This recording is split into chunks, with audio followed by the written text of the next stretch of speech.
back in Australia, and here's another story. Every Friday afternoon they would have sports when you were in high school, and sports were compulsory. Now, I hated sports. And if you've ever seen Australian rules football, believe me, there's about 15 guys out there on the field, and whoever's got the ball, everyone just piles on and tries to break every bone in their body. And that's the way it works. And I thought that wasn't really what I was in for. And everyone said, we don't want boys in our team. But if you didn't play sport, you were punished. The punishment was the gardening squad. You were a member of the gardening squad. I volunteered for the gardening squad. I have all my knees, all my cartilages, my bones are all in good shape. I did not abuse my body as a youngster, and I'm grateful for it today.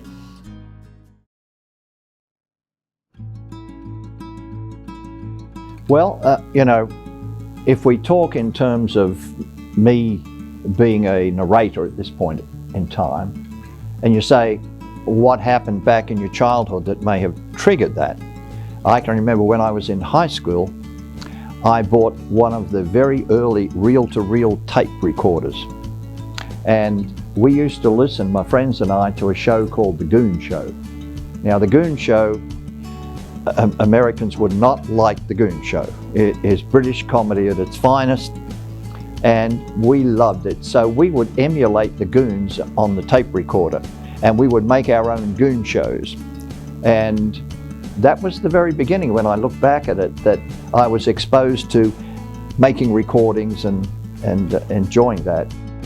When I first went into making audiobooks, I focused on mainly the Australian books.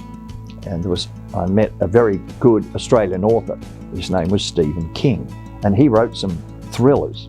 And the first thriller that he wrote sold like crazy, the audiobook. I mean, normally the audiobooks will sell maybe 10 to 100.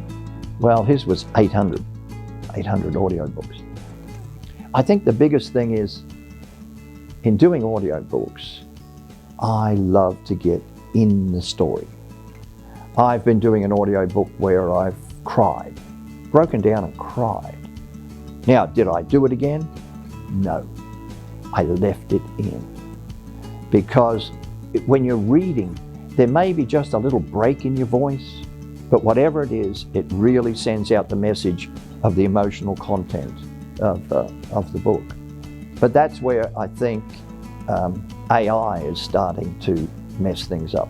You can take your manuscript and send it to AI, and you can say, I want it narrated by an Englishman or an Australian or whatever voice, and bang, it costs you next to nothing, and it's back in about 5 minutes.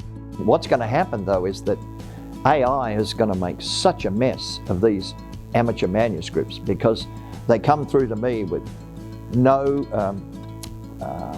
punctuation, just they're a mess, and I polish them up a little.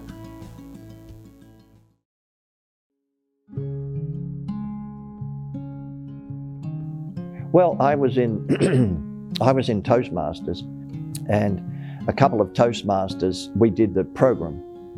We did the official program there, and I learned a lot of things from it. First of all, you cannot be too critical with young minds about their abilities to speak.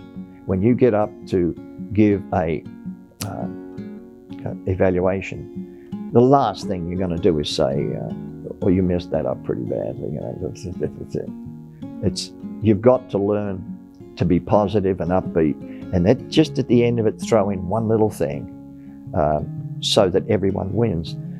We finished the very first class we did, and I don't know whether it was Salo or another teacher said, thank you very much, but get your butt out of here, because the young girls were coming in tears after the evaluation. You know, it was not working.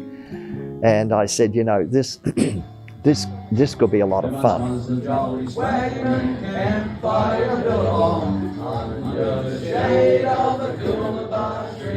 I let my own sense of humor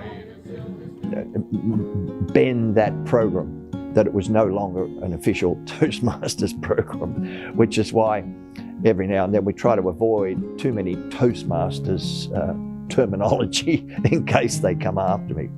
Here's one of the things that I felt about that class. There's many times when somebody's got up to speak and they've talked about the second speech you give is from the heart. We had students that got up and talked about how she was cutting herself. We had students that were talking about problems at home with being in the middle of divorce. We had students who talked about them being gay.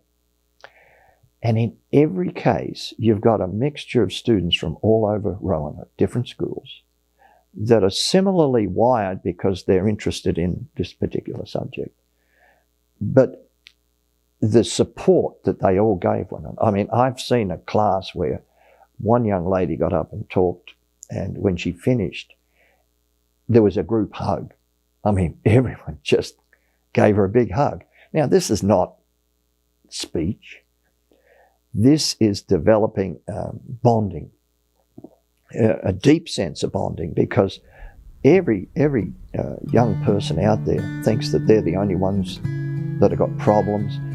This gave them an opportunity to share it with strangers, and it gave strangers an opportunity to respond. And that's been the most rewarding thing, I think. That's been more important than getting up and learning to speak, has been a group of guys, of kids, bonding. We take a picture, we make a big fuss about graduation, and we make a stupid name for the club and all that sort of thing. And I think at the end of it, there's a sort of camaraderie and a relaxation, and you don't learn everything at once. You just learn little bits and pieces, and if everyone takes a little bit from that class and grows it, then that will be the seed that as long as I can still move, I'll probably do that until Salo gets sick of me and kicks me out, but he and I get on pretty well together. So.